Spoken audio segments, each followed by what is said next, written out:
వేరొక్కని అక్క అని పిలిచేవాడిని, బావని. ఎందుకంటే మేము పరిచయం అయినప్పటి నుంచి ఎందుకో మధుబావతో బావాని పిలిచేవాడిని, ఆమెను అక్క అని పిలిచేవాడిని. నాకంటే ఒక సంవత్సరం చిన్నది అక్క. కానీ నాకు ఆ గౌరవంతో నాటి నుంచి అలాగే పిలుస్తున్నాము. ఇంట్లో జరిగే ఏ కార్యక్రమాలైనా తప్పనిసరిగా నేను ఉండేవాడిని. ఆనాటి ఈ 35-40 సంవత్సరాల ప్రయాణంలో ఉండేవాడిని. ఎందుకంటే మేము ఉపాధ్యాయులం కాబట్టి, ఒక గూటి పక్షం కాబట్టి, మాకు వస్తున్నటువంటి ఉద్యోగ విషయాల్లో, కుటుంబ విషయాల్లో షేర్ చేసుకుంటూ, ఒకరినొకరు పంచుకుంటూ, ఒకరొకరు బాధల్ని, కష్టాలని మేమందరం మాట్లాడుకుంటూ, పరిష్కరించుకుంటూ ముందుకు పోయే ఆ కుటుంబాలు. కాబట్టి ఈ సమయంలో మేరక్క మన మధ్యలో లేదు అనేది మనందరి యొక్క ఆలోచన. కానీ ఆమె ఉంది. ఎలాగుందంటే, ఇప్పుడు కోడలు కూతురు చెప్పినటువంటి సాక్ష్యాలు, ఆ సాక్ష్యాల ద్వారా సజీవంగా మన మధ్యలో ఉంది.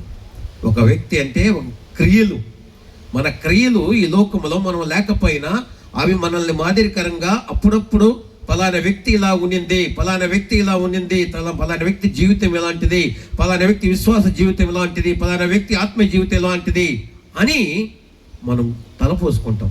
ఇప్పుడు కోడలు కూడా ఒక మంచి సాక్ష్యం.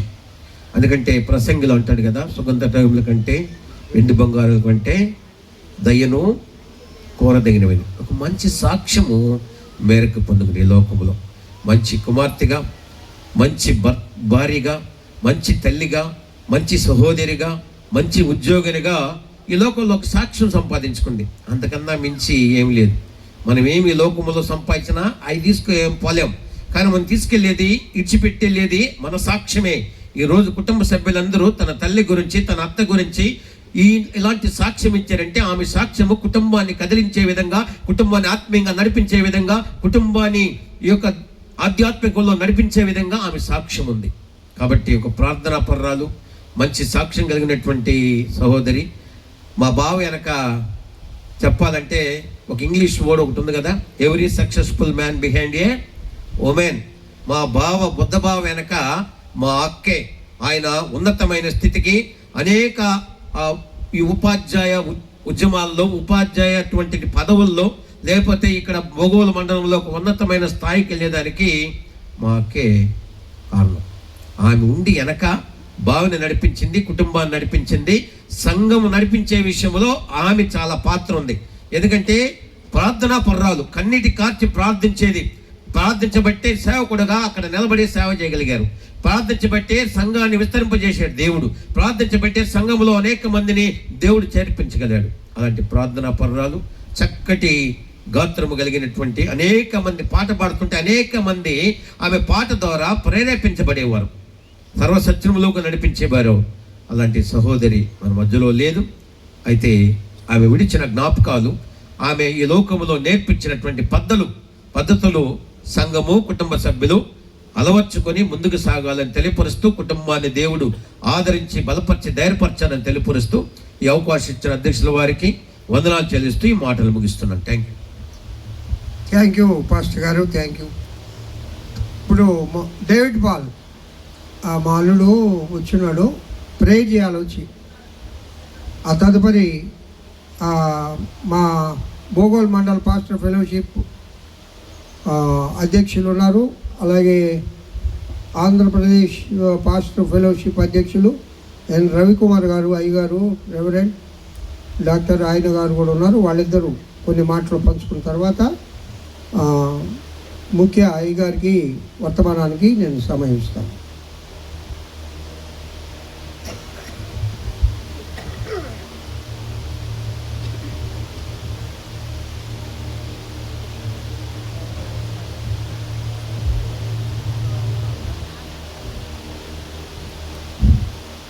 ప్రార్థించుకుందాం.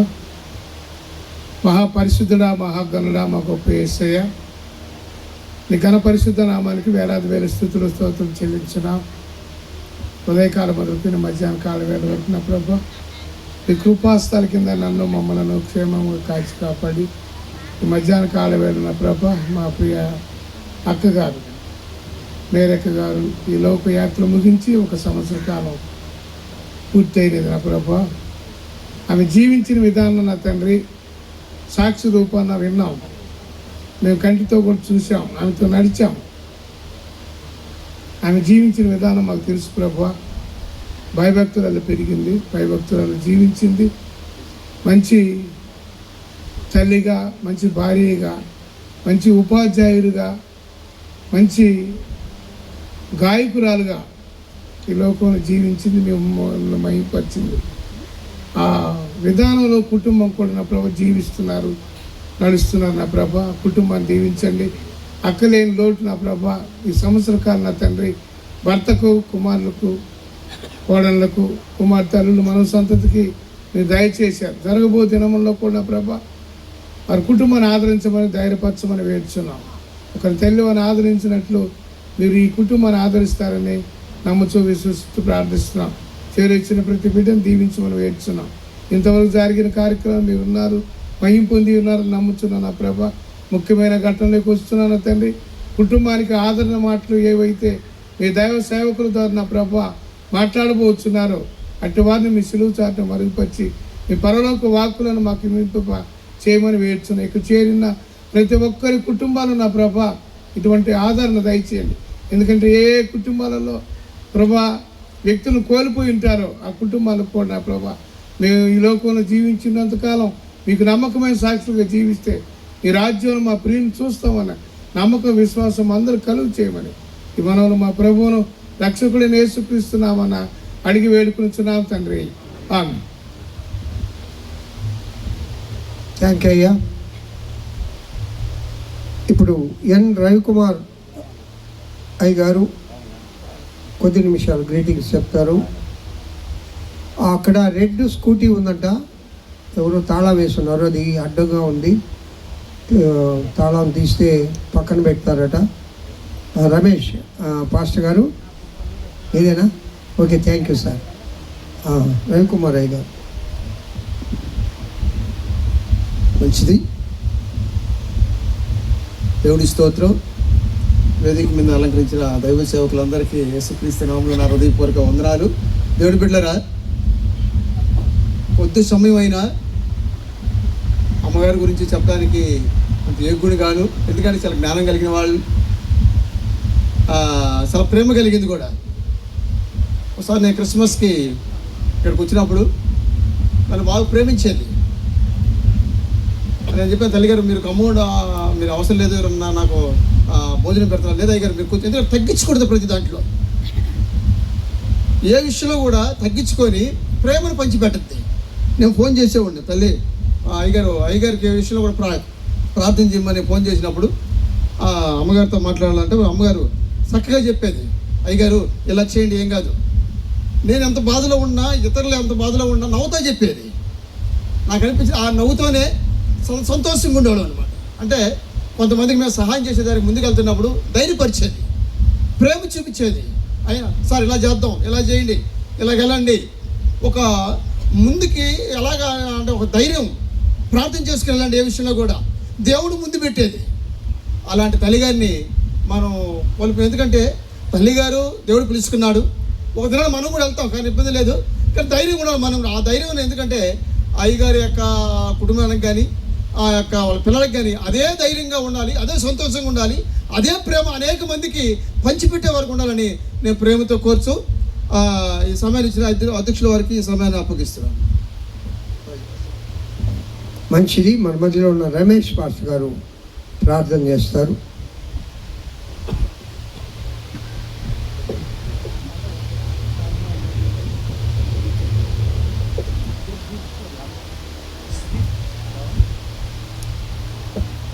ప్రార్థన చేద్దాం. మంచిదేవుడా, సహాయకుడా, ఆదరించబడా స్తోత్రాలు. ప్రతి తల్లిని జ్ఞాపకం చేసుకోవడానికి మరొక సంవత్సరం ప్రభా మీరు అవకాశం కలుగ చేసినందుకు స్తోత్రాలు.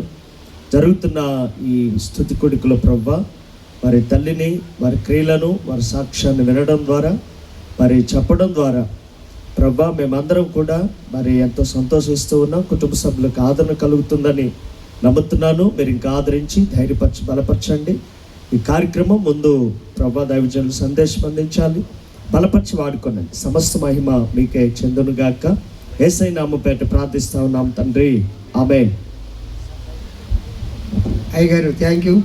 ఇప్పుడు మా బోగోల్ మండల్ ఫెలోషిప్ అధ్యక్షులు రెవరెండ్ డాక్టర్ సాంసన్ బాబాయ్ గారు ఈ కుటుంబానికి కొన్ని ఆదరణ మాటలు చెప్తారు.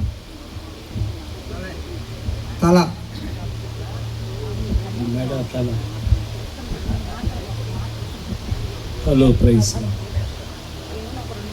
మీ అందరికీ ప్రభు అయిన యేసుక్రీస్తు పరిశుద్ధమైన నామములో బోగోల్ మండల్ పాస్టర్స్ ఫెలోషిప్ తరఫున అభినందనలు తెలియజేస్తున్నాను. వేదిక మీద ఉన్నటువంటి దైవ సేవకులు, పెద్దలు అందరికీ కూడా ఉన్నాను. ఈరోజు శ్రీమతి మేరీ వాణిశ్రీ సిస్టర్ గారు ఈ లోకంలో దేవుని కొరకు సాక్షిగా జీవించాలని చెప్పడానికి సంతోషిస్తున్నాను. వారిద్దరూ టీచింగ్ ప్రొఫెషన్లో ఉన్నవాళ్ళు. ఒక్కోసారి ఒకే స్కూల్లో పనిచేసే అవకాశాలు తక్కువగా ఉంటాయి, కానీ ఒక్కొక్క స్కూల్లో ఇంకొక స్కూల్లో ఇలాంటి పరిస్థితులు ఉంటాయి. కొన్నిసార్లు ఒకే స్కూల్లో కూడా పనిచేయచ్చు, ఆ అవకాశాలు కూడా ఉన్నాయి. ఏ అవకాశాలు గవర్నమెంట్ ఇచ్చినా దేవుడు ఇచ్చినా వారు మంచి అండర్స్టాండింగ్తో కుటుంబాన్ని ముందుకు తీసుకెళ్ళాలని నేను విశ్వసిస్తున్నాను. కనుక బిడ్డలు ఇచ్చిన సాక్ష్యాన్ని బట్టి దేవునికి మహిమ కలుగును గాక. కొన్ని గాస్పల్ మీటింగ్స్లో కలిసాను నేను. అందులో ఒక గాస్పల్ మీటింగ్ నిడమలూరులో జరిగింది. దానికి వీళ్ళు సింగింగ్ టీం వీళ్ళు వచ్చారు అక్కడికి. నేను విజయవాడ బెన్హామ్ గారు మేమిద్దరు స్పీకర్స్ అక్కడ. అదే సిస్టర్ వాళ్ళు పాటలు పాడాలి. నా మెసేజ్కి ముందు సిస్టర్ మీరు పాడాలి పాట అని అడిగాను. నేను అడిగి పాడించుకున్నాను చక్కగా. మరి అంత మంచి స్వరము, మంచి టాలెంట్, చక్కని కృపను దేవుడు వారికి అందించాను. కాబట్టి ఇట్లా టీచింగ్ ప్రొఫెషన్లో ఉన్న, ఇట్లా మందిర విషయంలో, సేవ విషయంలో, భర్త విషయంలో, బిడ్డల విషయంలో ఎంతో శ్రద్ధ వహించి ముందుకు కొనసాగింది. చివరి వరకు విశ్వాసం కాపాడుకోగలిగిందని నేను నమ్ముతున్నాను. ఎందుకంటే ఆమెను నెల్లూరులో ఉన్నప్పుడు కూడా మేము చూడడానికి వెళ్ళాం, ఆమె దర్శించాం, ప్రార్థించి వచ్చాం. కానీ చివరి వరకు కూడా ఆమె విశ్వాసం కాపాడుకోగలిగింది. అది ఎంతో గొప్ప విషయంగా నేను భావిస్తున్నాను. నా మిస్సెస్ పాస్టమ్ గారు కూడా కొంత బలహీనత చెందినప్పుడు ఆమె చాలా ధైర్యంగా, ఎలా ఉన్నావు శ్యామల అంటే ఐఎమ్ ఆల్ రైట్, నాకేం ఇబ్బంది లేదని. అలాగే దేవుడు ఇచ్చినటువంటి ఆ కృప, అది ఆ ధైర్యం, ఆ విశ్వాసం దేవునికి మహిమ కలుగును గాక. నీతిమంతులు జ్ఞాపకం చేసుకోవడం ఆశీర్వాదకరము. భక్తిహీనుల పేరు అసహ్యం పుట్టిస్తుంది, కింద రాశాయి. కాబట్టి నీతిమంతులు జ్ఞాపకం చేసుకోవడం ఆశీర్వాదకరము. ఆమె చాలా ప్రార్థనా పూర్వాలను ఇచ్చిన సాక్ష్యాన్ని బట్టి ఒక విల్లులో ఉన్నటువంటి బాణం సరైన గమ్యం చేరాలంటే విల్లుని బాగా వంచాలి. విల్లు ఎంత వంగుతుందో బాణం అంత గురికి అనుకున్న టార్గెట్ రీచ్ అవుతుంది. అది ఎందుకు చెప్తున్నానంటే, నువ్వు దేవుని సన్నిధిలో ఎంత మోకరించగలవో, ఎంత మోకరించి నువ్వు ప్రార్థన చేయగలవో, నువ్వు అనుకున్నటువంటి ఆ యొక్క అది సాధించుకొని తీసుకొస్తుంది ప్రభు కన్నా అనేది నేను విశ్వసిస్తాను. దేవునికి మహిమ కలుగును గాక. బైబిల్ ధ్యానం చేసేటప్పుడు 3 విషయాలు జ్ఞాపకంకి వస్తాయి. ఒకటి ఓర్పు, ఇంకొకటి నేర్పు, ఇంకొకటి మార్పు. స్వల్పం గుర్తుపెట్టుకోవచ్చు. మార్పు, నేర్పు, ఓర్పు. ఇందులో ఒకటి డేంజర్ పదం ఒకటి ఉంది. చాలామంది నేర్పుగా జీవించాలని కోరుతారు. నేర్పు నేను ఇక్కడ బతికిస్తుంది కానీ నిన్ను పరలోకం చేర్చలేదు. నేర్పు పరలోకం చేర్చదు. ఓర్పు విజయాన్ని తీసుకొస్తాడు, కానీ మార్పు పరలోకాన్ని తీసుకెళ్తాడు. అది దేవుడు కోరేది. మనిషి జీవితంలో ఎన్ని ఇబ్బందులు ఉన్నా, ఎన్ని బలహీనతలు ఉన్నా, మనం మార్పు చెందిన జీవితం కలిగి ఉంటే అది పరలోకానికి నడిపిస్తుంది.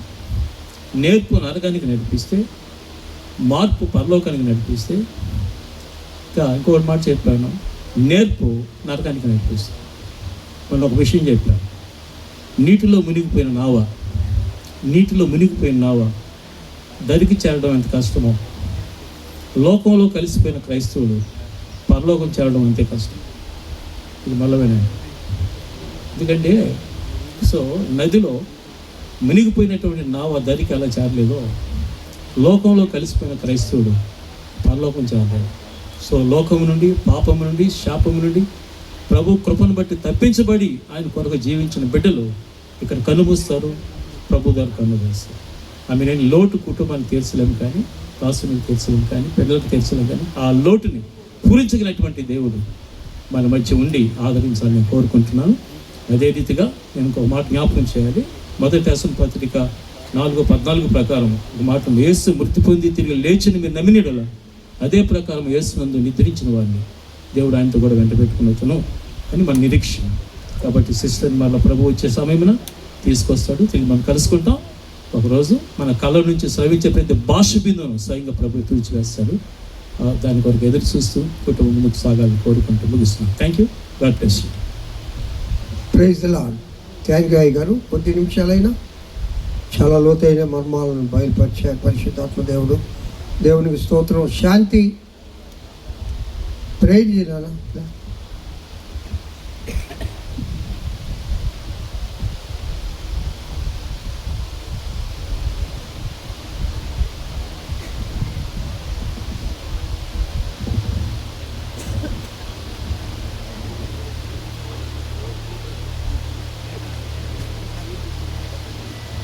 హల్లెలూయా. మహాపరిశుద్ధుడైన మా ప్రియ పరలోకపు తండ్రి, మీ పరిశుద్ధమైన, శ్రేష్టమైన, ఘనమైన, ఉన్నతమైన నామమునకు మీకే కృతజ్ఞతాస్తుతులు, స్తోత్రములు, స్తోత్రములు, స్తోత్రములు తండ్రి. నాయన, రాత్రంతయు మమ్మల్ని మంచి నిద్రనిచ్చి ఈ ఉదయ కాలంలో తండ్రి ప్రభువా ఈ పాద సన్నిధిలో చేరి ప్రభువా తండ్రి నాయన అనుటకు మీరిచ్చిన ఆయుష్కాలాలను బట్టి మీకు వందనాలు, కృతజ్ఞత స్తుతులు, స్తోత్రములు తండ్రి ప్రభా. చేరిన ప్రతి బిడ్డను మీరు దీవించండి, ఆశీర్వదించండి నాయన. మా సంఘములో మా పాశ్రమ గారిని కోల్పోయి నాయన 1 సంవత్సర కాలం జరుగుతున్నప్పటికీ తండ్రి ప్రభా నాయన మీరు ఆదరించి, మీరు కనికరించి నాయన మా సంఘాన్ని, మా పాస్టర్ గారిని తండ్రి ప్రభా నాయన బంధుమిత్రులందరినీ క్షేమంగా తండ్రి ఇప్పటి వరకు కాచి కాపాడిన విధానానికై మీకే కృతజ్ఞతాస్తుతులు, స్తోత్రం తండ్రి, స్తోత్రం అయ్యా తండ్రి ప్రభా నాయన. ఈ దారి మాకందరికీ ఉన్నదని తండ్రి ప్రభా మేమందరము జ్ఞాపకము చేసుకునే కృపను దయచేయండి అయ్యా. ఈ లోకములో ఉన్నప్పుడే తండ్రి ప్రభా మేము ప్రాణాలతో బ్రతికి ఉన్నంత కాలము తండ్రి ప్రభా అయ్యా మేము ఏ రీతిగా జీవించాలో ఈ లోకములో తండ్రి ప్రభా సరైన జీవితం, యథార్థమైన జీవితం, నీతి కలిగిన జీవితం జీవించే కృపను మీరు మాకందరికీ దయచేయమని అడుగుచున్నాం తండ్రి. మీకే స్తోత్రమయ నాయన. మరి ముఖ్యమైన తండ్రి ప్రభా పాత్ర నాయన వాక్యములోనికి మేము నాయన వెలుచు ఉండగా తండ్రి మా హృదయాలను సరిచేయండి నాయన. మా చెవులను తండ్రి వినగలిగిన చెవులను, గ్రహింపగలిగిన మనసును మాకందరికీ దయచేసి వాక్య ప్రకారము జీవించే కృపను మీరు మాకందరికీ దయచేయండి తండ్రి. కుటుంబాన్ని తండ్రి ఆదరించండి, కనికరించండి తండ్రి ప్రభా నాయన. నీ కృపలో ఎత్తిపట్టుకోండి తండ్రి. ఆ తండ్రి తల్లి లేని లోటును ప్రభా ఇంతవరకు మీరు తీరుస్తూ వస్తున్నారు. ఇకను తండ్రి ప్రభా తల్లిగా మీరుండి నడిపించమని నాయన చేరిన ప్రతి బిడ్డను పేరు పేరు వరుసను మీరు ఆశీర్వదించి దీవించమని మహిమ, ఘనత, ప్రభావములు యేసుక్రీస్తు నామానికి సమర్పించుకొనుచు యేసయ్య ద్వారా అడిగి వేడుకొని పొందుకొని ఉంటున్నాము తండ్రి. ఆమేన్.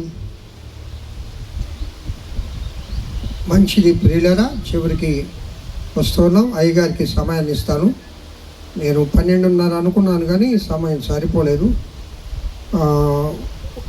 12 హాఫ్ అన్ అవర్ అయ్యగారు దేవుని వాక్యాన్ని మనకు తెలియజేస్తారు.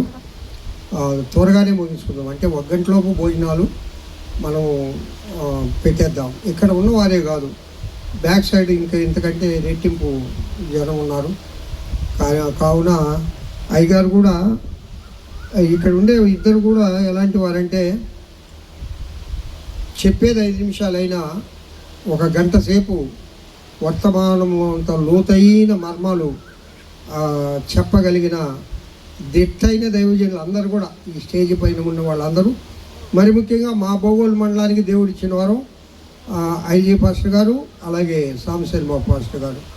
కాబట్టి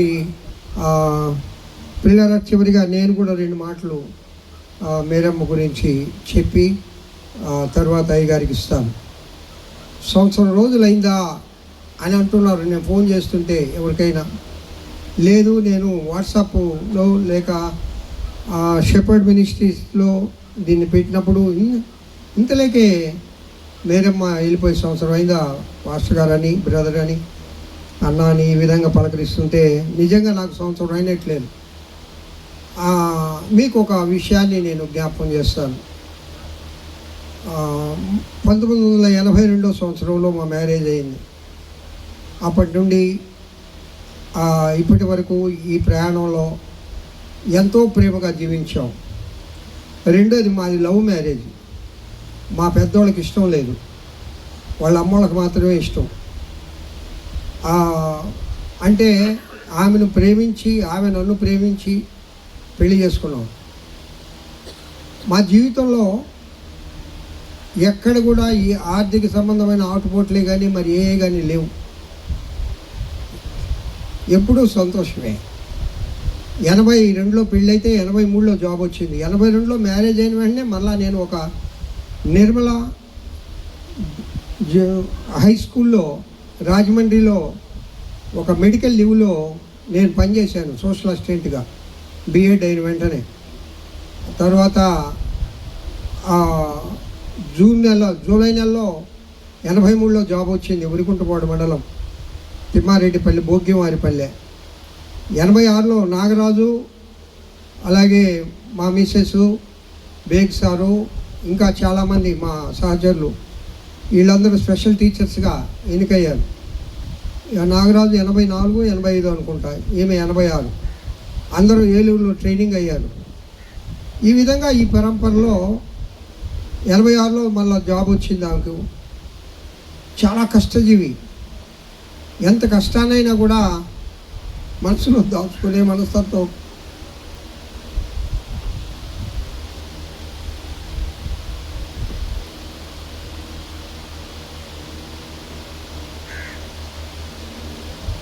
ఆమె మరణం కూడా మమ్మల్ని ఎవరిని కూడా కష్టపెట్టకూడదని తనే కష్టపడింది.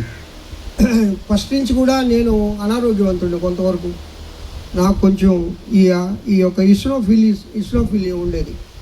మా ఆనంద్ కుమార్కి మా బిడ్డలందరికీ తెలుసు. రాత్రులు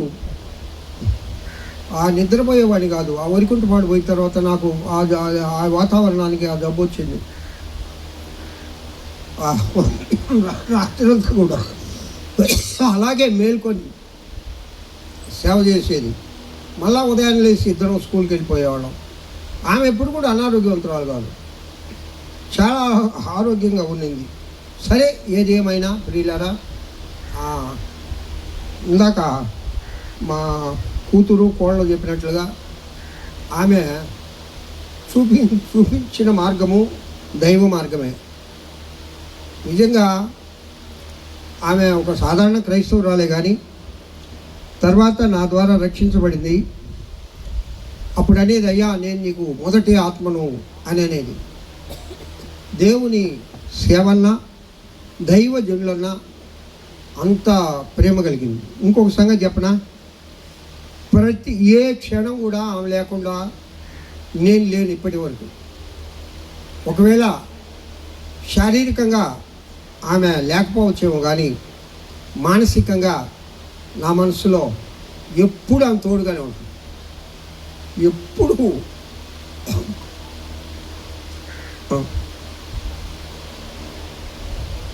ధైర్యం చెప్తూనే ఉంటుంది ప్రతి విషయంలో. నేను చాలా విచిత్రంగా, ఇంత పెద్ద వయసు, ఇంత జ్ఞానం, ఇంత చదవని కదా, ఏంటి ఇంత పిచ్చితనంగా ఆలోచిస్తున్నాను అనుకుంటున్నాను. ఎప్పుడు కూడా నేను ఒంటరిగా నా బెడ్ మీద ఇప్పటికీ పడుకోలేదు ఈ సంవత్సరం రోజులు కూడా ఆమె లేకుండా. అదే ఆలాపన ఆ విధంగానే నన్ను నడిపిస్తూ ఉంది.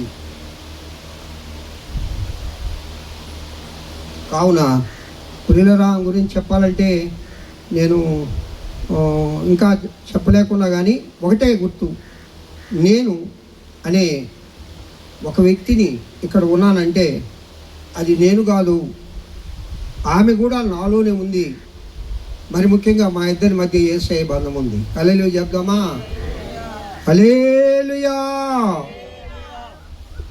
ఇది నీవిచ్చిన జీవితం, నీ పాదాలకే అంకితం.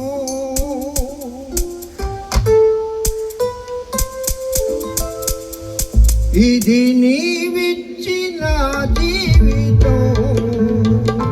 నీ పాదాలకే అంకితం.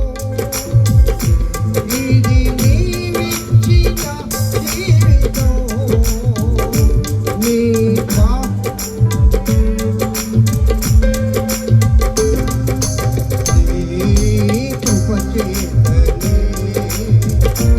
నన్ను బ్రతికించితి యేసయ్యా. కృప చేతనే నన్ను బ్రతికించితి యేసయ్యా.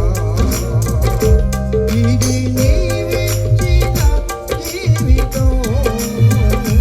నీ పాదాలకే అంకితం. ఇది నీవిచ్చిన జీవితం.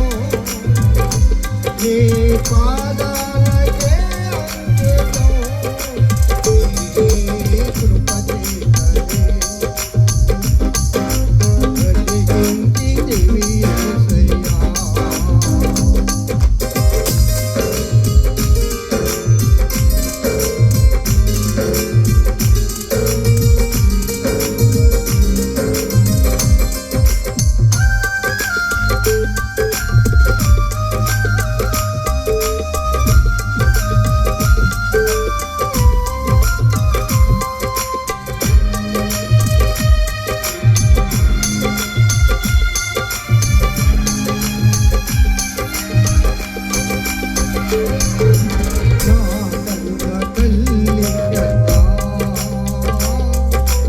నన్నెంతో ప్రేమించినే.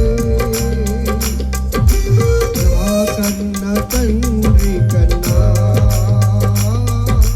భారము భరించితిని.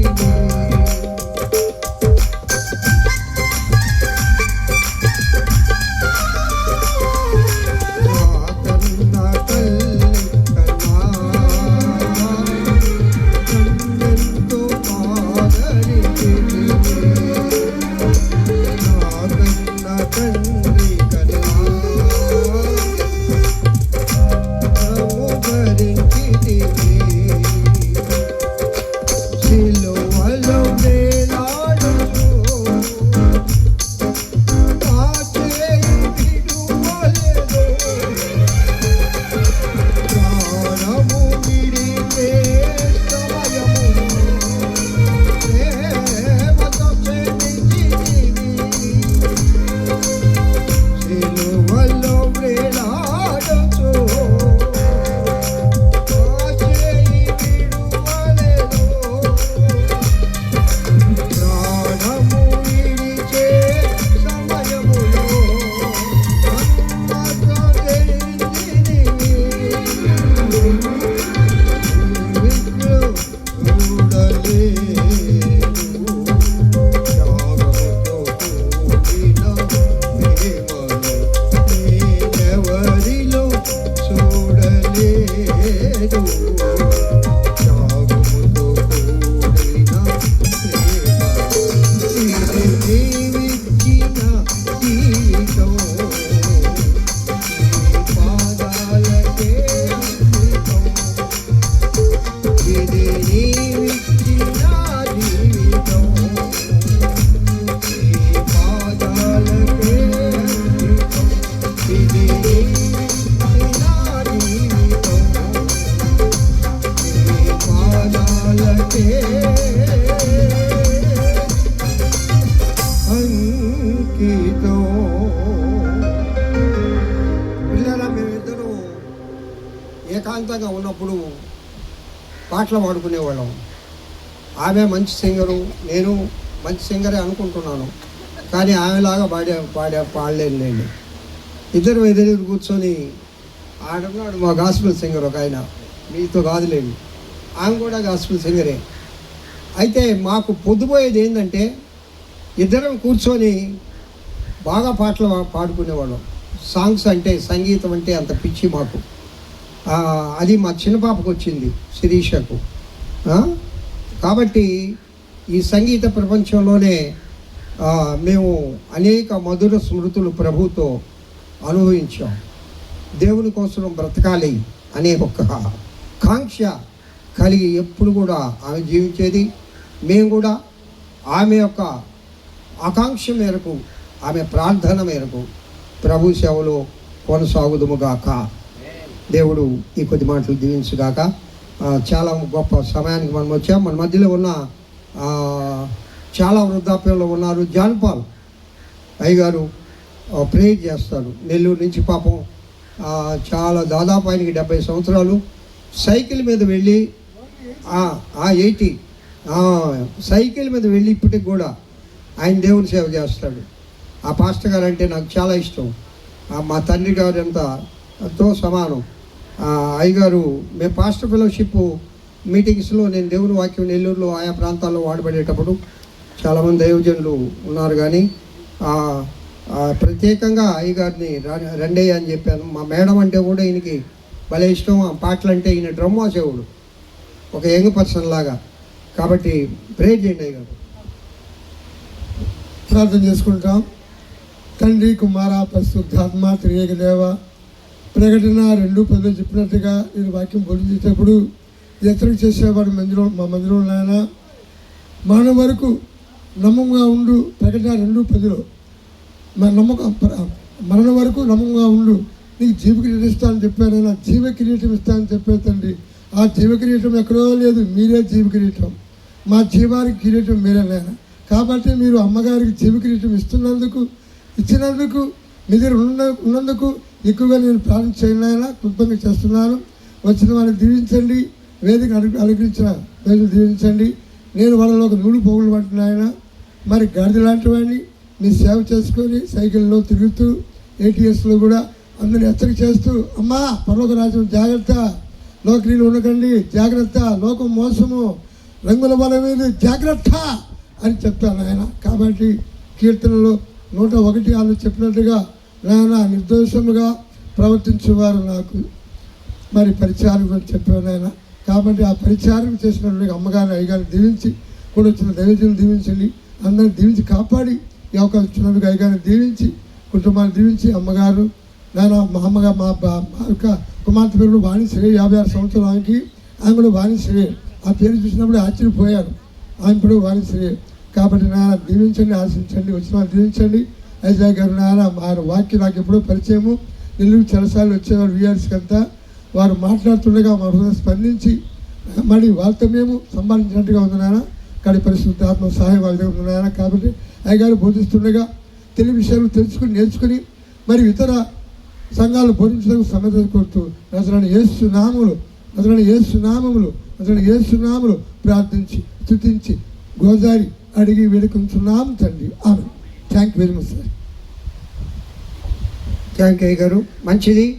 ఇప్పుడు మన ముఖ్య ప్రసంగికులు రెవరెండ్ డాక్టర్ జి ఐజే గారికి సమయాన్ని అప్పగిస్తున్నాం.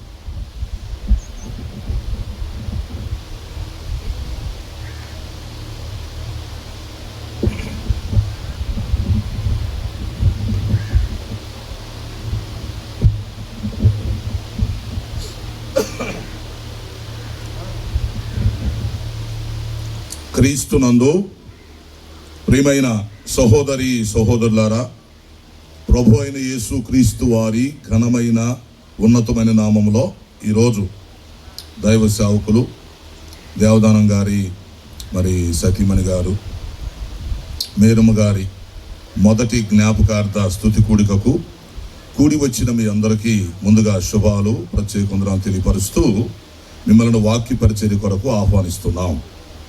ఈరోజు ఈ మొదటి జ్ఞాపకార్థ కూడికలో మీతో కలిసి సహవాసం కలిగి ఉండటానికి, వాక్య పరిచర్య చేయటానికి, ముఖ్యంగా కుటుంబాన్ని ఆదరించడానికి దేవుడిచ్చిన శ్రేష్టమైన అవకాశం కొరకు ముందుగా నేను దేవునికి స్తుతులు చెల్లిస్తూ ఉన్నాను.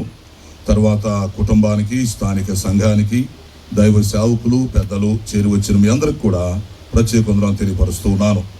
అలాగే ఇంతవరకు చక్కగా మరి గ్రీటింగ్స్, అలాగే ఆదరణ మాటలు, సాక్ష్యాలు చెప్పిన వారికి కూడా ప్రత్యేక వందనాలు తెలియపరుస్తున్నాం. ఇప్పటికే సమయం చాలా అయింది. వాస్తవానికి ఇది ముగించాలనుకున్న సమయంలో వర్తమానం ప్రారంభమవుతుంది. దయచేసి మీరు గమనించుకోవాలి, మేము త్వరగానే ముగిస్తాం.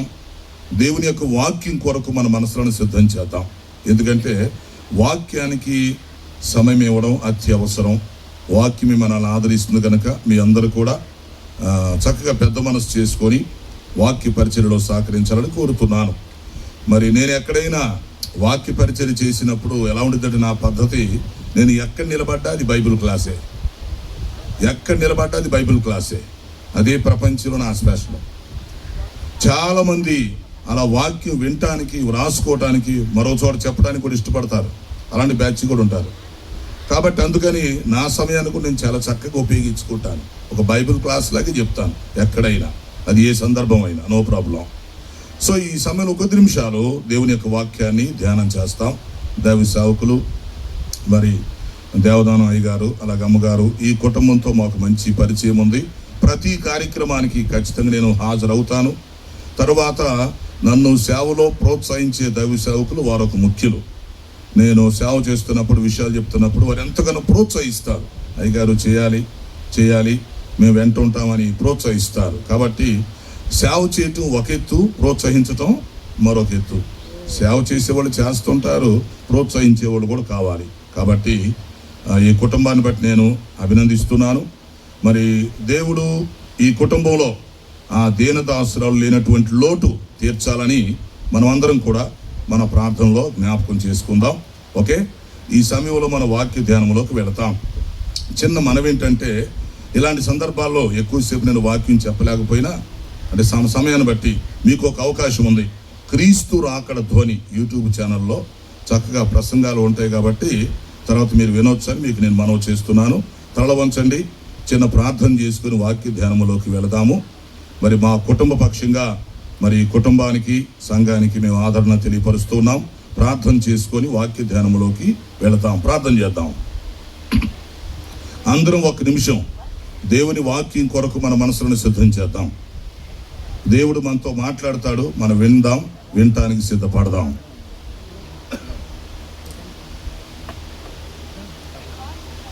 ప్రార్థన. పరిశుద్ధుడు అయిన మా తండ్రి, జీవాధిపతి, మీ ఘనమైన పాదాలకు స్తుతి స్తోత్రాలు చెల్లిస్తున్నాం. ఈ ఆగస్టు మాసం 4వ తేదీ మీ దీనదాసురాలు మేరమ్మ గారి మొదటి జ్ఞాపకార్థ స్తుతి కూడికలో మీ వాక్యమును ధ్యానం చేయడానికి మీరిచ్చిన ఈ అవకాశం కొరకు ముందుగా మీకు స్తుతులు చెల్లిస్తున్నాం. ఈరోజు ఆత్మరక్షణ, ఆత్మ లక్షణాలు, ఈ అంశమును గూర్చి క్లుప్తంగా మేము ధ్యానం చేయబోతూ ఉన్నాము. మీరు బోధకులై మాకు బోధ చేయమని మనం చేస్తున్నాం. మీ దాసుని నన్ను బలపరిచి వాడుకోండి.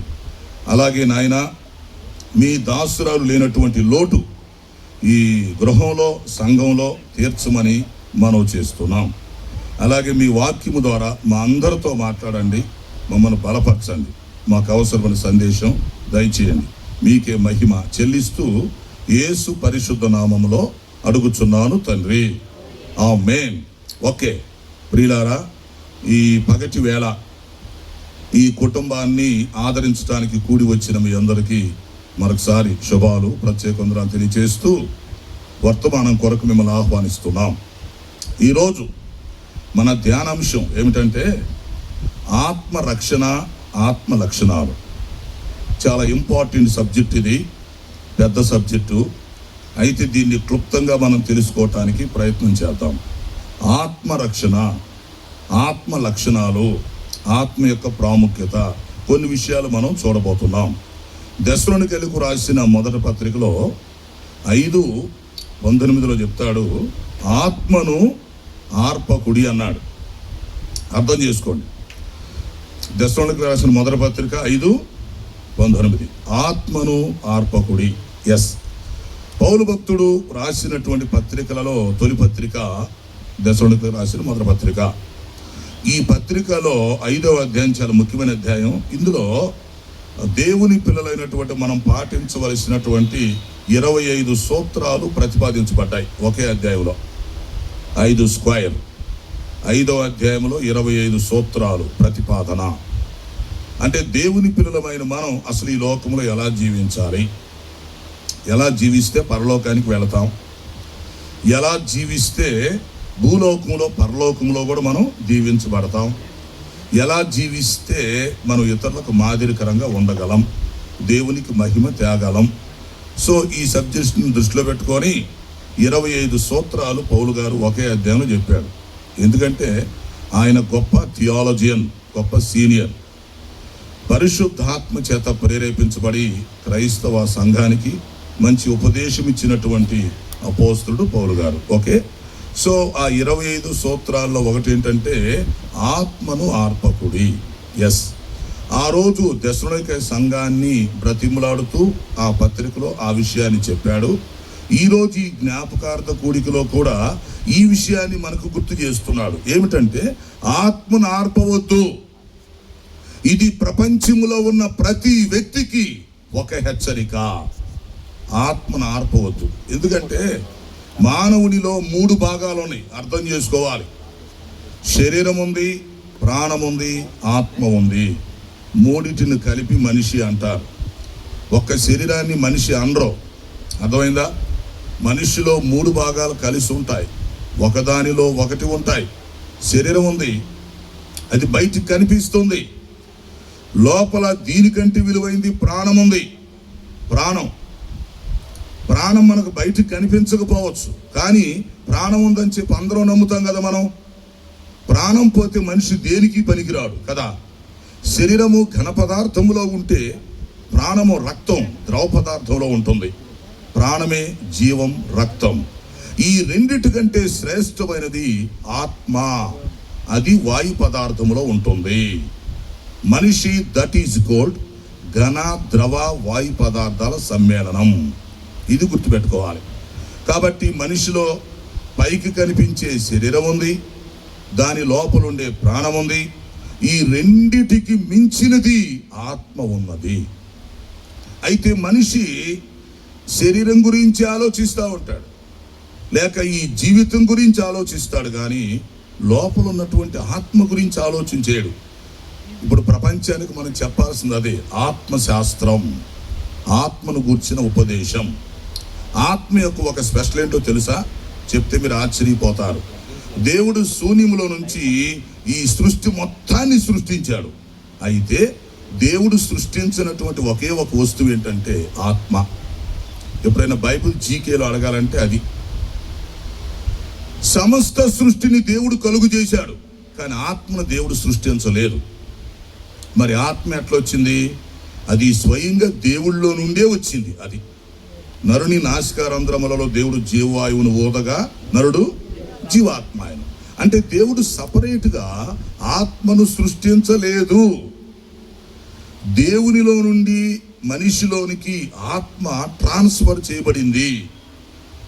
దేవునిలో ఉన్న ఆత్మని దేవుడు మనిషిలోనికి ఊదాడు, మనిషిలోనికి పంపాడు. సో అప్పుడు మనిషి జీవించటం మొదలైంది.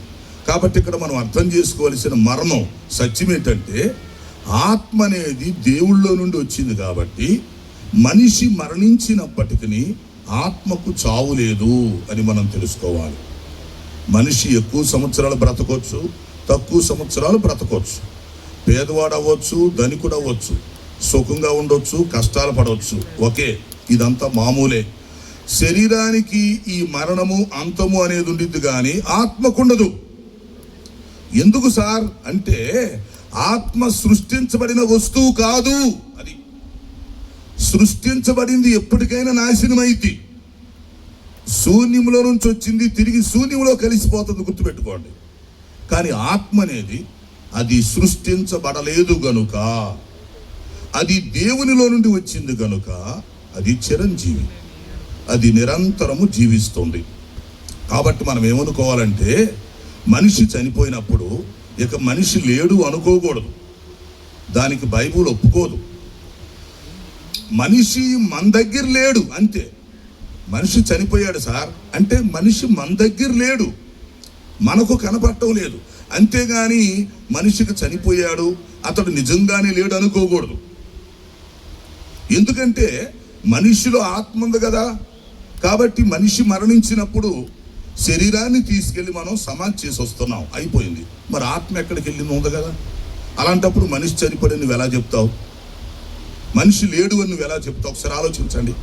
అందుకని ఇలాంటి విషయాలు తెలుసుకోవడానికి కొంచెం టైం కావాలి. ఎందుకంటే ఇలాంటి సందర్భాలకే ఈ వర్తమానాలు సెట్ అవుతాయి. మనం ఎంతో సమయాన్ని ఇచ్చిస్తున్నప్పుడు అతి విలువైన సందేశాలు, కోట్ల రూపాయల కంటే మానవుణ్ణి తల్లక్రిందులుగా చేస్తున్న సబ్జెక్టులు నేర్చుకోవాలి. మనిషిలో ఆత్మ ఉంది, మనిషి చనిపోయాడు, శరీరాన్ని తీసుకెళ్ళి మనం సమాధి చేసి వచ్చాం, అయిపోయింది. మరి ఆత్మకు చావు లేనప్పుడు ఆత్మ ఉన్నట్టే కదా. ఆత్మ ఉన్నప్పుడు మనిషి చనిపోయాడని మనం ఎలా చెప్పగలం? లేక మనిషి లేడు అని మనం ఎలా అనుకుంటాం? అది మన తెలివి తక్కువతనం, మన అవిశ్వాసం, మన భ్రమ. కానీ మనిషి ఉన్నాడు. మనిషి శరీర రూపంలో మనకు కనిపించకపోవచ్చు. ఎస్, మనిషి ఆత్మ రూపంలో ఉన్నాడు, తెలుసుకోండి. అయితే ఇప్పుడు నేనేం చెప్పాలంటే, ఆత్మను ఆర్పొద్దు అన్నప్పుడు ఒక విషయం ఉంది. సామెతల గ్రంథంలో ఉంటుంది, ఎక్కడ 20:27లో, నరుని ఆత్మ యెహోవా పెట్టిన దీపం. అది దేవుని ఆత్మ అనేది దేవుడు మనలో పెట్టిన దీపం. అది ఆయనే దీపం వెలిగిస్తున్నాడు. అది మనం మరణిస్తాం, శరీరం సమాధి, ఆత్మ బయటికి వెళ్ళిపోయింది, అంతే. అంతేగాని ఆత్మను ఆపలేవుగా, ఆత్మకు చావులేగా. కాబట్టి ఇప్పుడు మనం ఏం చేయాలి? ఆత్మను ఆర్పొద్దు అంటే దీని అర్థం ఏంటంటే, బ్రతికుండగానే ఎవరైతే యేసుక్రీస్తుని సొంత రక్షకుడుగా ప్రభువుగా అంగీకరిస్తారో, బ్రతికుండగానే ఎవరైతే మార్పు చెంది మారు మనసు పొంది బాప్తీసం తీసుకుంటారో, వారు చనిపోయిన తర్వాత కూడా కలుసుకుంటారు. గుర్తుపెట్టుకోండి, ఇది ముఖ్య విషయం. అంటే మానవుడు బ్రతికుండగానే ఈ రక్షణ పొందాలి, ఈ మారు మనసు అనేది రావాలి, మార్పు అనేది రావాలి, బాప్తీసం తీసుకోవాలి, క్రొత్తగా జన్మించాలి, వాక్యానుసారంగా జీవించాలి. అప్పుడు ఏం జరుగుతుందంటే, మనిషి మరణించినప్పటికీ ఎస్ శరీరం కనపడకపోవచ్చులే కానీ ఆత్మ ఖచ్చితంగా జీవిస్తుంది. రేపు ఆత్మని మనం కలుసుకుంటాం, చూస్తాం, ఇవన్నీ జరుగుతాయి. అందుకని ఆత్మను ఆర్పొద్దు అంటే బ్రాకెట్లో అర్థం ఏంటంటే, బ్రతికుండగానే రక్షణ పొందకుండా చనిపోవద్దు అని దాని అర్థం. మీరు బ్రతికుండగానే రక్షణ పొందకుండా, బాప్తీసం తీసుకోకుండా, యేసు ప్రభు నమ్మకుండా చనిపోవద్దు. అలాగా చనిపోతే ఆత్మను ఆర్పుకున్నట్టు లెక్క. అది ఎవరు కూడా ఆత్మను ఆర్పకూడదు. బ్రతికుండగానే నువ్వు రక్షణ పొంది చనిపోతే పర్వాలేదు, నీ దీపం వెలుగుతూనే ఉంటుంది. ఓకేనా? సరే, ఆత్మ యొక్క అసలు విషయం ఏంటంటే ప్రియులారా, ఇప్పుడు నేను లోపలకు వచ్చి లోతుగా చెప్పడానికి సమయం కుదరదు, కానీ ఆత్మ ముఖ్యంగా 7 లక్షణాలు కలిగి ఉంటుంది. వీటిని మీరు నోట్ చేసుకోవచ్చు. అయితే నేను వివరించను వాటిని, తర్వాత మీరే బైబిల్లో నుంచి తీసుకోవచ్చు. ఆత్మ ప్రధానముగా చాలా లక్షణాలు ఉన్నాయి, 7 లక్షణాలు కలిగి ఉంటుంది. దీన్ని బట్టి ఆత్మ ఎంత ప్రాముఖ్యమైనదో, దాన్ని మనం ఎందుకు రక్షించుకోవాలో, బ్రతికుండగానే ఎందుకు దేవుడిని నమ్ముకోవాలో, ఎందుకు జాగ్రత్త పడాలో, అసలు బ్రతికుండగానే మన పరిస్థితి ఏంటో తెలుస్తుంది. ఇప్పుడు చనిపోయిన తర్వాత మనం చేసేది ఏమి లేదు, చేతులు దాటిన తర్వాత. కాబట్టి ఇప్పుడు ఆత్మ లక్షణాలు తెలుసుకోవాలి. మొట్టమొదటిది ఏంటంటే సింపుల్గా చెప్తాను చూడండి. ఒకటి, ఆత్మ అమూల్యమైనది, దానికి మనం వెల కట్టలేము, దానికి మనం మూల్యం చెల్లించలేం. ఈ ప్రపంచంలో దేనికైనా నువ్వు వెలగట్టవచ్చు. వెండికి, బంగారానికి, ఒక బిల్డింగు, ఒక పొలం, ఒక స్థలం, ఒక కారు, ఒక వస్తువు, దేనికైనా నువ్వు వెలగట్టవచ్చు. కానీ ఈ ప్రపంచంలో నీవు వెలకట్టలేనిది మనిషి యొక్క ఆత్మ. గుర్తుపెట్టుకో, అది అమూల్యమైనది. దాని మీదే మళ్ళీ గంట చెప్పవచ్చు. ఇప్పుడు మానవుడికి తెలియక చేతస్థంతో బ్రతుకుతున్నాడు. అంత నాది నాది అంటాడు, చస్తాడు, ఏం తీసుకెళ్లకుండా పోతాడు.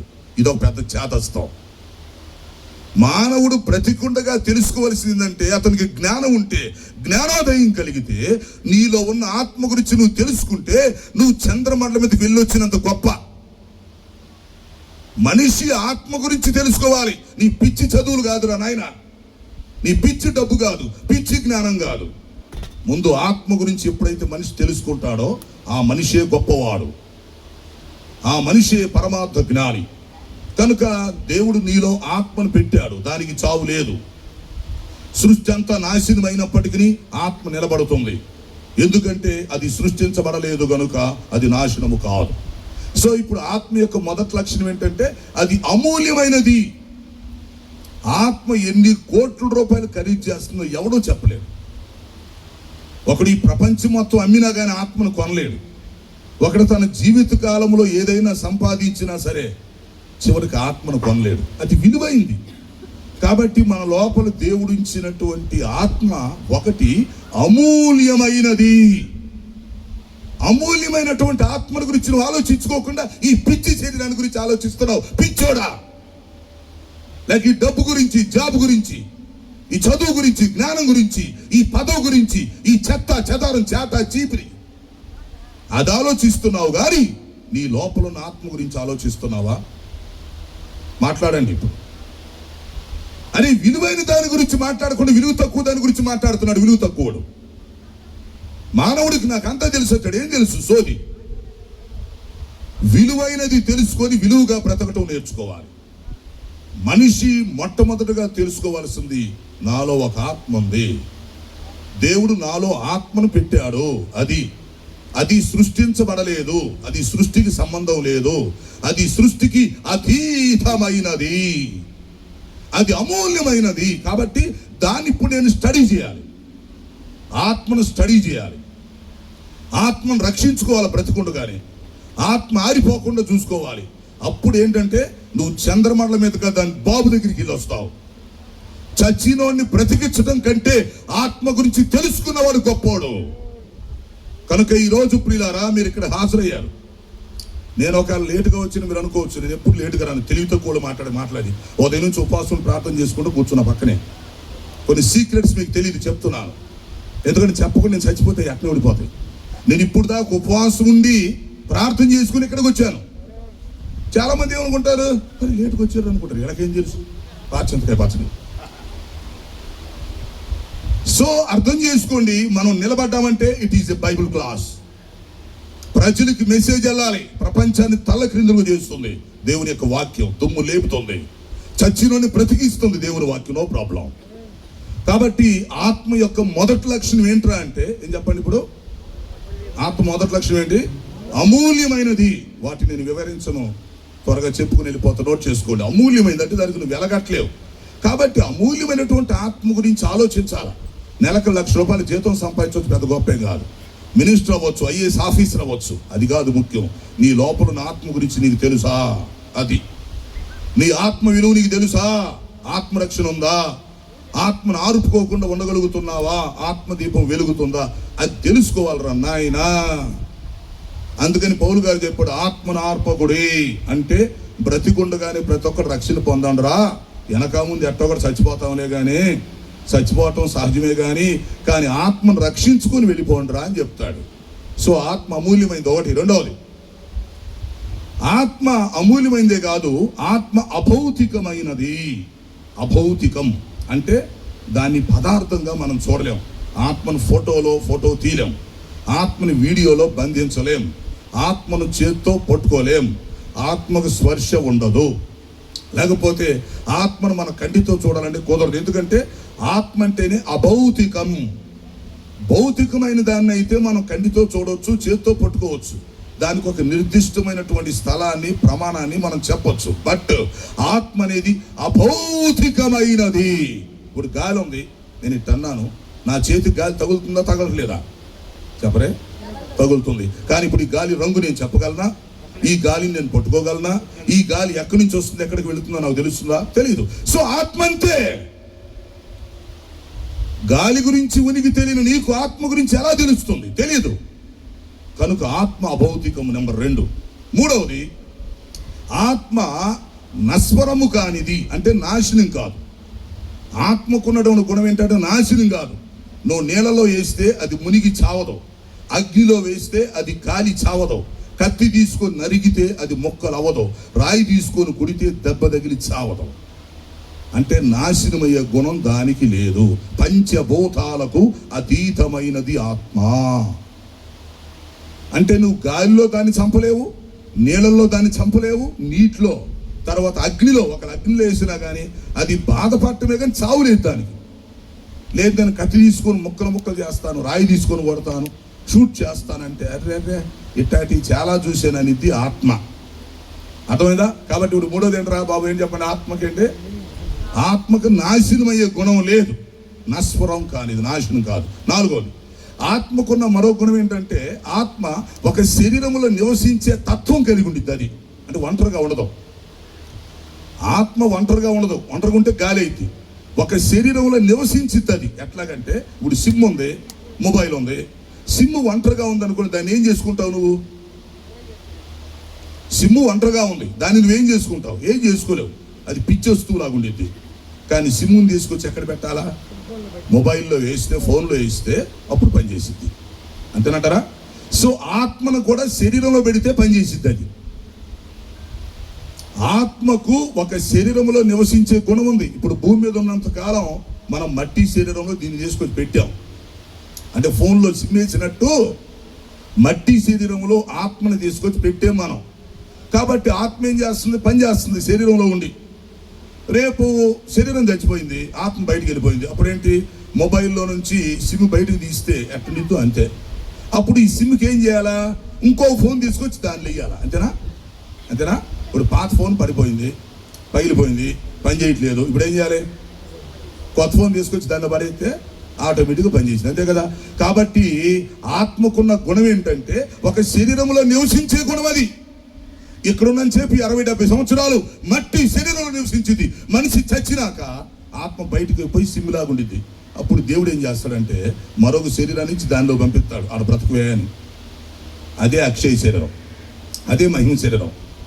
కాబట్టి దేవుడు ఏం చేస్తాడంటే ఈ శరీరం మట్టిలో కలిసిపోతే, ఆత్మ బయటకు వెళ్ళిపోతే దేవుడు మరొక శరీరాన్ని మనకు అమర్చి ఆ శరీరంలో ఈ ఆత్మ బ్రతికేటట్టుకు చేస్తాడు.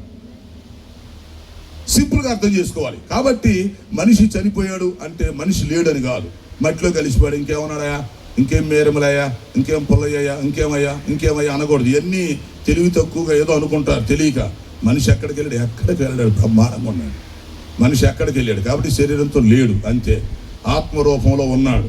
రేపు దేవుడు కొత్త శరీరాన్ని ఇచ్చినప్పుడు ఆత్మ ఆ కొత్త శరీరంలోకి ప్రవేశించి సూపర్గా బ్రహ్మాండంగా మళ్ళీ బ్రతుకుతున్నాడు. దేవుడికి స్తోత్రం, హల్లెలూయా. కాబట్టి అద్దిరిపోవాలి. జ్ఞాపకార్థకోవడం అంటే తమాషా కాదు. మనిషి ఎక్కడికి వెళ్ళాడు? ఎక్కడికి వెళ్ళలేదు కాబట్టి మనం జ్ఞాపకం చేసుకుంటున్నాం. మనిషి నిజంగానే చస్తే మళ్ళీ జ్ఞాపకం ఎందుకు? ఉన్నాడు కాబట్టే జ్ఞాపకం, ఉన్నాడు కాబట్టే సమాధి, ఉన్నాడు కాబట్టే కూటం. దేవుడి స్తోత్రం. కాబట్టి మనిషి మన కంటికి కనపడలేదు అంతే, అసలు లేడనుకోకూడదు. ప్రస్తుతానికి ఆత్మరూపంలో ఉన్నాడు. రేపు ఇంకో కొత్త శరీరాన్ని దేవుడు ఇస్తాడు, అప్పుడు ఆ శరీరంలో జీవిస్తాడు. రెండవ జీవితం మొదలైంది, నో ప్రాబ్లం. ఇది నాలుగోది. ఆత్మ ఒక శరీరంలో నివసించే గుణం కలిగి ఉండిద్ది. ఐదోది ఏంటంటే ఆత్మ శాశ్వత తత్వం కలిగి ఉండిద్ది. ఆత్మ శాశ్వత తత్వం అంటే ఎన్ని లక్షల కోట్ల సంవత్సరాలు గడిచినా ఆత్మకు చలనము లేదు, ఆత్మకు అంతము లేదు, ఆత్మకు మరణము లేదు, ఆత్మకు వృద్ధాప్యము లేదు, ఆత్మకు మార్పులు చేర్పులు ఉండవు. ఎందుకురా అంటే ఇది శాశ్వత తత్వము కలిగినది. అది దేవుళ్ళో నుంచి వచ్చింది, అది చిరంజీవి. అది మొదట్లో ఏ స్థితిలో ఉంటుందో అదే స్థితి కలిగి ఉండిద్ది. ఎన్ని లక్షల సంవత్సరాలు గడిచినా, కోట్ల సంవత్సరాలు గడిచినా, భూలోకం తల్ల క్రిందులైపోయినా, ప్రకృతి చలించిపోయినా, మానవ జాతి గతించిపోయినా ఆత్మ నిశ్చలంగా ఉంటుంది. అది శాశ్వత తత్వం కలిగినది. కాబట్టి మన ఆత్మ ఎక్కడికి వెళ్ళదో, బయటికి వెళ్ళిన తర్వాత దానికి అంతం లేదు, దానికి వృద్ధాత్మ లేదు. కొంతమంది అనుకుంటారు చచ్చిపోతే పేడా పోయిద్ది అనుకుంటారు, అనుకుని ఆత్మహత్యలు చేసుకుంటారు. కొంతమంది వేరే వాడిని చంపుతారు, నరహత్యలు. ఆత్మహత్యలు వేస్ట్, నరహత్యలు వేస్ట్. ఆత్మ ఎక్కడికి వెళ్ళదో అది ఉండిద్ది. అది శాశ్వత కాలం ఉండాల్సిందే. పరలోకాన్ని పంపిస్తే పరలోకంలో ఉండిద్ది, నరకాన్ని పంపిస్తే నరకంలో ఉండిద్ది, అంతే. దాని గొడవ అంకేముంది. అంతేగాని ఆత్మ యొక్క చరిత్ర ముగించడానికి నువ్వే ఉడివి. ఆత్మకు ముగింపు ఏడుంది? ఆత్మకు మరణం ఎక్కడుంది? వృద్ధాప్యం ఎక్కడుంది చెప్పు. అందుకే నేను చెప్తున్నాను, నాయన నువ్వు ₹1,00,000 ఫీజు కట్టి నేర్చుకో ఈ క్లాసు. ఓరగా బైబిల్ చదవడం కాదు, ప్రసంగాలు చేయడం కాదు. దెయ్యాలు కూడా ప్రసంగాలు చేస్తాయి. వాక్యాన్ని వాక్యంగా పఠించడం నేర్చుకోవాలి. సో ఆత్మ శాశ్వత తత్వం కలిగినది. That is eternal thing. అది నిత్యత్వానికి సంబంధించిన విషయం. ఆత్మను తీసుకెళ్లి దేవుడు పరలోకంలో పడేసాడు అనుకో, పరలోకంలో ఉండిద్ది లక్షల కోట్ల సంవత్సరాలు, సూపర్. ఆత్మను తీసుకెళ్లి దేవుడు నరకంలో పడేసాడు అనుకో, అగ్నిగుణంలో పడేసాడు అనుకో, అక్కడ లక్షల కోట్ల సంవత్సరాలు ఉండిద్ది. ఇంకా చచ్చింది ఎక్కడ? ఆలోచించండి. దానికి ముగింపు ఏడుంది? దానికి వృద్ధాప్యం ఏది? మరణం ఏది? No, nothing. కనుక 5వది ఆత్మ శాశ్వత తత్వం కలిగినది. ముగింపుకి వెళ్దాంలే, నేను చాలా టైం వ్యవహారంలో ఉన్నాలే. 6వది ఆత్మకి లింగ భేదం ఉండదు. బాబు ఇవన్నీ చాలా థియాలజీ, చాలా నేర్చుకోవాలి మీరు. ఆత్మకు లింగ భేదం ఉండదు అంటే మనం చచ్చినాక పురుషుడని స్త్రీ అని నపుంసకుడని భేదం ఉండదు. ఇవన్నీ శరీరంతో ఉన్నప్పుడే సంబంధం. ఇతడు పురుషుడు, ఈమె స్త్రీ, అతడు నపుంసకుడు అని దేని బట్టి నువ్వు శరీరాన్ని బేస్ చేసుకొని మాట్లాడుతున్నావు. శరీర గుణాలను ఆధారం చేసుకొని, శరీర తత్వాన్ని ఆధారం చేసుకొని, హార్మోనియస్ ఆధారం చేసుకొని మాట్లాడతావు. ఇప్పుడు చచ్చినాక ఆత్మ బయటకు వచ్చింది అనుకోండి, ఇది పురుషాత్మ, ఇది స్త్రీ ఆత్మ, మగ దెయ్యం, ఆడదెయ్యం అంటారు. అట్టుండవు. ఆడ మగ నపుంసకు భేదాలు ఉండవు. ఎందుకంటే లింగ భేదం అనేది శరీరానికి సంబంధమే కానీ ఆత్మకు సంబంధం కాదు. కాబట్టి అందుకని దేవుడు ఏమన్నాడంటే, సద్దోకాయలు వచ్చి, ప్రభువా మరి వాడు చచ్చిపోతే 7 కూడా చచ్చిపోతే ఎవరికి భార్య? ఈ 7కా మొదట దానికా అంటే ఓరి ఓరి ఓరి ఓరి పొరపడుతున్నారు. పునర్జన్మందు పెళ్ళిళ్ళు ఉండవురా, పునర్జన్మందు లింగభేదం లేదురా నాయన, మనుషులు దేవదూతలను పోలి ఉంటారా అని చెప్పాడు యేసు ప్రభు. పునర్జన్మందు మనుషులు దేవదూతలను పోలి ఉంటారు అంటే పురుషుడని స్త్రీ అని నపుంసకుడని చెప్పకూడదు నానా. మళ్ళీ పెళ్ళిళ్ళు, సంసారాలు, కాపురాలు, సంతానం దగ్గరికి వెళ్ళగాకండ్రా. చాలు, చేసిన వరకు భూగ్రహానికి కంపు చేసేది చాలే. మళ్ళీ వేరే గ్రహం మీద పంపిస్తే దాన్ని కూడా కంపు చేస్తారు. చాలు. కాబట్టి ఆత్మకు లింగభేదం అనేది లేదు. ముగింపుకి వెళ్దాం. 7వది ఆత్మకున్న మరొక గొప్ప లక్షణం ఏంటి? ఇదే మీరు తెలుసుకోవాలి. 7 లక్షణాల మీద 7 ప్రసంగాలు చెప్తే సరిపోయిందండి వ్యవహారం. లేకపోతే 3 రోజులు సభలు పెట్టి రోజు 2-3 లక్షణాలు చెప్తే సరిపోయింది. 7వది ఏంటంటే, ఇది గుర్తుపెట్టుకోండి, చాలా ఇంపార్టెంట్. ఆత్మ శరీరముతో మనం చేసిన దాని యొక్క ఫలాన్ని ఆత్మ అనుభవించింది. కొంచెం అర్థం చేసుకోవాలి. శరీరముతో బ్రతికుండగా నువ్వు మంచిగా ప్రవర్తించావో చెడుగా ప్రవర్తించావో నీకు తెలుసు, దేవుడికి తెలుసు. అయితే శరీరముతో మనం ఈ భూలోకములో ఉండగా ఎలా జీవించామో దీని యొక్క ప్రతిఫలం రేపు మన ఆత్మ మరొక శరీరంలోకి వెళ్ళి అక్కడ అనుభవించింది అన్నమాట. అది పరలోకంలోకి వెళ్తే అక్కడ అనుభవిస్తావు దీని యొక్క ప్రతిఫలం, నరకానికి వెళ్తే అక్కడ అనుభవిస్తావు. మొత్తానికి శరీరం చేసిన పిచ్చి పిచ్చి పనులన్నిటికీ ఆత్మ అనుభవించాలి. అందుకని ప్రతి మనిషి శరీరంతో ఉండగానే బుర్ర దగ్గర పెట్టుకొని బ్రతకాలి, ఒళ్ళు దగ్గర పెట్టుకొని బ్రతకాలి. నా ఇష్టం, నా శరీరం, నా కుటుంబం, నా జీవితం, పిచ్చి పిచ్చి మాటలు మాట్లాడకూడదు. ఎందుకంటే నువ్వు శరీరంతో నీ ఇష్టం వచ్చినట్టు జీవిస్తావు, రేపు నీ ఆత్మది అనుభవించాలి. గుర్తుపెట్టుకో. ఎక్కడో తిక్క పనులు చేయొచ్చు, నాస్తికుడిగా బ్రతకు. దేవుడే లేడురా అని నాస్తికుడిగా బ్రతకొచ్చు, రేపు తిక్క వదిలిద్ది. ఎక్కడ నువ్వు హేతువాదిగా బ్రతకొచ్చు, నామకార్థ క్రైస్తవుడిగా ఉండొచ్చు, అన్యుడిగా ఉండొచ్చు, నీ ఇష్టం వచ్చినట్టుగా ఉండొచ్చు. ఇప్పుడు నీకు అర్థం కాకపోవచ్చు. దాని పర్యవస్థానం రేపు నువ్వు చనిపోయినాక నీ ఆత్మ అనుభవిస్తుంది. అప్పుడు అర్థమైంది, ఒరే ఇలాంటి ప్రసంగాలు ఎవడు చెప్పలేదు కదా, బ్రతికున్నప్పుడు చెప్పుంటే 1 ఎకరం పొలం దానం చేసేవాడిని. ఇలాంటి ప్రసంగాలు బ్రతికున్నప్పుడు ఎవడు చెప్పలేదు కదరా. శరీరంతో ఉన్నప్పుడు దీన్ని ఆత్మ అనుభవిస్తుందని ముందు చెప్పుంటే నేను ఒళ్ళు దగ్గర పెట్టుకొని బ్రతికేవాడిని. బ్రతుకున్నప్పుడే ఏదో ఒకటి బ్రతుకుతున్నాను కానీ శరీరంతో నేను చేసింది ప్రతిదీ రేపు అనుభవించాలని, అది ఆత్మరూపంలో అనుభవించాలని, ఆత్మ మరొక శరీరాన్ని ధరించుకున్నప్పుడు అక్కడ అనుభవించాలని నాకు తెలిస్తే కొంచెం జాగ్రత్త పడేవాడిని కదా. నాకు ఎవడు చెప్పలేదు భూమి మీద, సో చెప్పారు కానీ అని రేపు చాలా మంది బాధపడతారు. కాబట్టి ఇలాంటి సీక్రెట్స్ తెలుసుకోవాలి. మనం ఈ భూలోకములో ఉన్నప్పుడు శరీరముతో మనం ఎలాగైతే జీవిస్తున్నామో దేవుడికి లెక్క అప్పగించాలి. మన ఆత్మ మరొక శరీరంలోకి వెళ్ళినప్పుడు అక్కడ అనుభవిస్తుంది. కొరింథీయులకు రాసిన 2వ పత్రిక 5:10 చూడండి ముగింపులో. కొరింథీయులకు రాసిన 2వ పత్రిక 5:10 ఏమన్నాడు? తాను జరిగించిన క్రియలు చొప్పున అవి మంచివైనను సరే, అవి చెడ్డవైనను సరే, దేహముతో జరిగించిన వాటి యొక్క ఫలము పొందునట్లుగా మనమందరము క్రీస్తు న్యాయపీఠము ఎదుట ప్రత్యక్షము కావలెను. అర్థమైందా? కాబట్టి మానవుడు తాను దేహంతో చేసిన పనులు మంచివి కానీ చెడ్డవి కానీ, మంచివైతే వెరీ గుడ్, చెడ్డవైతే ఓకే సరే, ఏదైతే అది. తాను దేహముతో ఉన్నప్పుడు ఎలాగైతే జీవిస్తాడో అవన్నీ పోతాయి అనుకోకూడదు. మనిషి చచ్చిపోతే అయిపోతాయిలే, సంవత్సరాలు గడిచిపోతే అయిపోతాయిలే అనుకోకూడదు. మనిషి తాను శరీరంతో జీవించిన దాని యొక్క ప్రతిఫలాన్ని రేపు చనిపోయిన తర్వాత ఆ ఆత్మకు దేవుడు కొత్త శరీరాన్ని ఇస్తాడు. అప్పుడు ఆ కొత్త శరీరంతో దాన్ని అనుభవించాలి. అది పాత శరీరంతో చేసిన దాని ఫలం కొత్త శరీరంతో అనుభవించాలి. పరలోకానికి వెళ్తే అక్కడ హ్యాపీగా అనుభవిస్తాడు. పరలోకానికి వెళ్ళి అక్కడ మంచిగా కిరీటం పెట్టుకొని, మంచి వెలగల వస్త్రాలు ధరించుకొని, మంచి పదవిలో ఉండి, మంచి నివాసంలో ఉండి బ్రహ్మాండంగా అనుభవిస్తారు. ఇక్కడ కుదురుగా ఉంటే, ఇక్కడ ఇష్టానుసారంగా జీవిస్తే మన ఆత్మ మరొక శరీరంలోకి వెళ్ళిపోయి అక్కడ నరకంలోకి వెళ్ళి బాధపడుతూ వేదన పడుతూ అక్కడ అనుభవిస్తాం. కాబట్టి ఇప్పుడు మనం ఏం చేయాలంటే ప్రియులారా, దేవుడు ఈ భూలోకంలో కొంత జీవితం మనకి ఇచ్చాడు. ఇది తాత్కాలిక జీవితం, విలువైన జీవితం. ఎప్పుడు ఈ జీవితాన్ని ముగిస్తాం మనకు తెలియదు, ఎప్పుడు చివరి రోజు తెలియదు. నాకు ఒక విషయం బాధ కలుగుతుంది. మేరమ్మ గారు నాతో ఒక విషయం చెప్పేవాళ్ళు, అది నాకు గుర్తొస్తుంది. ఏం చెప్పేవాళ్ళు అంటే, పాస్టర్ గారు నాకు ఒక ఆశ ఉంది అనేవాళ్ళు. ఏంటంటే నేను రిటైర్డ్ అయిన తర్వాత ఎక్కువ దేవుని సేవ చేయాలనేవాళ్ళు. అవునా కాదా? నాతో చెప్పేవాళ్ళు. మిగతా వాళ్ళు కూడా తెలిసి ఉండొచ్చు ఆ విషయం. నేను రిటైర్డ్ అయిన తర్వాత ఎక్కువ దేవుని సేవ చేయాలండి, ఇంకా సేవలను గడపాలని అనేవాళ్ళు. కానీ అన్నట్టుగా జరిగిందా? జరగలేదు. ఆమెకు ఆశ ఉంది, జరగలేదు. కాబట్టి మనం అనుకుని జరుగుతాయి అనుకోకూడదు. అసలు మనం ఎప్పుడు చనిపోతామో కూడా తెలియదు.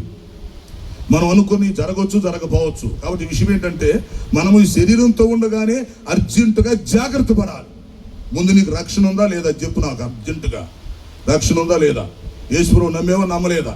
లేకపోతే ఇంకా బాప్తీసం తీసుకున్నావా, తీసుకోలేదా? చర్చికి వస్తున్నావా, రావట్లేదా? మనసు మార్చుకున్నావా లేదా? ముందు అర్జెంటుగా తేల్చుకో, మిగతా విషయాల తర్వాత. కాబట్టి ఎప్పుడైతే మనం రక్షణ పొందుతామో అప్పుడు మన ఆత్మ దీపం వెలిగించబడుతూ ఉండిద్ది. అప్పుడు ఆత్మ ఆరిపోకుండా ఉంటుంది. అలా కాకుండా మనం రక్షణ పొందకుండా చనిపోయామనుకోండి, ఆత్మ ఆరిపోయింది.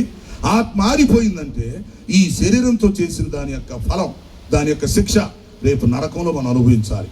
కాబట్టి ప్రియమైన సోదరులారా, ఈ అవకాశాన్ని అందరూ అర్థం చేసుకొని, ఎవరు కూడా నశించిపోకుండా, ప్రతి ఒక్కరు కూడా లోపల ఆత్మ ఉంది అనే ఉద్దేశాన్ని దృష్టిలో పెట్టుకొని ఎక్కడుండగానే మనం రక్షణ పొందుటకు ప్రయత్నం చేయాలి, సత్క్రియలు చేయడానికి ప్రయత్నం చేయాలి. రేపు మరణించిన తర్వాత కూడా మనకు మరొక భవిష్యత్తు ఉంటుంది కాబట్టి, రెండవ జీవితం ఉంటుంది కాబట్టి, ఈ శరీరంతో చేసింది ఆ శరీరంతో అనుభవించాలి కనుక అందరం ఒకళ్ళొకరు రేపు కలుసుకుంటాం, హ్యాపీగా ఉంటాం. కాబట్టి ఈ విషయాలను కూడా కొంచెం దృష్టిలో పెట్టుకొని, కొంచెం సీరియస్గా తీసుకొని, మన ఇష్టం వచ్చినట్టు జీవించకుండా వాక్యానుసారంగా జీవిస్తూ నిరీక్షణ కలిగి ప్రతి ఒక్కళ్ళు ఈ లోకంలో రక్షణ పొంది, రక్షణ కలిగి ఆత్మీయ జీవితం ఎదుగుతూ ఉండాలని, ఆత్మ యొక్క ప్రాముఖ్యత తెలుసుకొని అలా ఉండాలని నేను మనవి చేస్తున్నాను. అలాగే కుటుంబానికి ఆదరణ తెలియపరుస్తున్నాను. ఒక రోజున దీనదాసురాలు మనం చూస్తాం, కలుసుకుంటాం, మాట్లాడతాం, సమస్య ఏం లేదు. కొంచెం ఓపిక పట్టండి, కొద్ది రోజులు, అప్పుడు కలుసుకుంటాం. అప్పటి వరకు మనం అందరం కూడా నిరీక్షణ కలిగి దేవుని బిడ్డలుగా ఆత్మీయ జీవితంలో ముందుకు కొనసాగాలని ప్రేమతో మీ అందరికీ విన్నవిస్తూ ఈ మాటల ముగింపు తీసుకొస్తున్నాను. అట్టి కృపను దేవుడు మనందరికీ దయచేయును గాక. కళ్ళు మూసుకోండి. తండ్రి నీకు స్తోత్రాలు. విన్న వర్తమానం మా హృదయాల్లో ఫలింపచేయండి. అవును ప్రభువా, మా కోసం ప్రాణం పెట్టి, మా కోసం బలైపోయి రక్తం కార్చిన నీవు మమ్మల్ని రక్షించావు, నీకు స్తోత్రాలు. రక్షణ పొందిన మాకు నిరీక్షణ ఉంది అని తెలియపరుస్తున్నావు. ఎస్, రక్షణ పొందిన మాకు మంచి భవిష్యత్తు ఏర్పాటు చేస్తున్నందుకు నీకు స్తోత్రాలు. ఒకరోజు మేము కలుసుకుంటామనేటువంటి ఆ నిరీక్షణ మాకెంతో ధైర్యాన్ని కలిగిస్తుంది కదా, ప్రోత్సాహాన్ని కలిగిస్తుంది కదా. ప్రతి ఒక్కరు రక్షణ పొందుటకు, నిరీక్షణ కలిగి ఉండుటకు, మంచి భవిష్యత్తును పొందుకొనుటకు అనుగ్రహం చూపమని కోరుతున్నాం. విన్న వర్తమానం మా హృదయాల్లో ఫలింపచేయండి, కుటుంబాన్ని ఆదరించండి. ఈ కూడిక ఘనంగా జరిగిస్తూ వచ్చినందుకు మీకు స్తుతులు చెల్లిస్తూ యేసు పరిశుద్ధ నామములో అడుగుచున్నాను తండ్రి.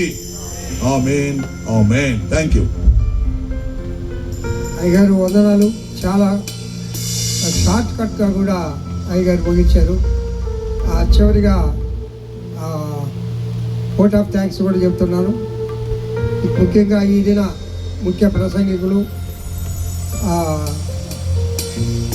మా అయ్యగారు చాలా బిజీగా ఉన్నారు. ఇలా ఉదయమే అయ్యగారు ఇక్కడికి రావడం జరిగింది. మళ్ళీ ఇప్పుడు ప్రయాణమై వెళ్ళాలి. ఎప్పుడో చాలా రోజుల క్రితం ఈ దినం మీరు ఉండాలి అంటే, అయ్యా తప్పనిసరిగా ఉంటారు. మా కుటుంబ విషయంలో మా రెండు కుటుంబాలకు దేవుని యొక్క ప్రేమ బంధం చాలా ఉంది. దేవుని సేవలో కొనసాగుతూ ఉన్నాం. అయ్యగారిని అమ్మగారిని దేవుడు ఆశీర్వదించి దీవించి ఇంకా సేవలో విరిగా వాడుకుండు కాక, అలాగే సాంసన్ బాబు అయ్య గారికి, అలాగే రవికుమార్ అయ్య గారికి, అలాగే పాల్ పాస్టర్ గారు, అలాగే అన్న అబ్రహ్మణ గారికి, అలాగే జార్జి పాస్టర్ గారికి, ఏసాతమయ్య గారికి, అలాగే మా అల్లుడు నతానియల్ దైవజనులు వారికి, మిగతా మా ముందు ఉన్న దైవజనులందరికీ నా ప్రత్యేకమైన అభినందనలు, వందనాలు తెలియజేసుకుంటున్నాను. ప్రార్థనలో సహకరించిన వారు, పాటలు పాడిన వాళ్ళు, ప్రతి ఒక్కరికి, ముఖ్యంగా మ్యూజికల్ సిస్టమ్ మా బంధువులు, మా రక్త సంబంధులు, పెమ్మారెడ్డిపాలెం, మా మేనత్త పెమ్మారెడ్డిపాలెంలో ఆమె మనవడు రాహుల్, ఆయన బృందానికి, మైక్ షెట్టు చక్కగా అరేంజ్ చేసిన బిడ్డలకి, ఈ స్టేజీ తదితరాలు అరేంజ్ చేసిన బిడ్డలందరికీ నేను వందనాలు తెలుపుకుంటున్నాను. ముఖ్యంగా పిల్లల భోజనం బ్యాక్ సైడ్ అందరికీ ఏర్పాటు చేసి ఉంది. ఈ సైడ్ ఇటు వెళ్ళండి, అందరూ భోజనం చేసి ప్రార్థించండి. మా కుటుంబం గురించి ఎల్ల మీరు ప్రార్థించాలని కోరుతున్నాం. చివరి ప్రార్థన మా యొక్క బంధువు నారాయణ లెక్చరర్ గారు చివరి ప్రార్థన చేస్తారు. నేను ఆశీర్వాదం ఇస్తా. ఇంకా చాలామంది దైవజనులు ఉన్నారు, వారికి కొన్ని సమయం ఇలాగైనా క్షమించండి. ఇప్పటికే సమయం 1 అయిపోయింది. నారాయణ మా యొక్క బంధువులు, ఆయన గవర్నమెంట్ కాలేజీలో లెక్చరర్గా పనిచేస్తూ ఉన్నారు. వారి ప్రార్థన తదుపరి నేను ఆశీర్వాదం ఇస్తాను.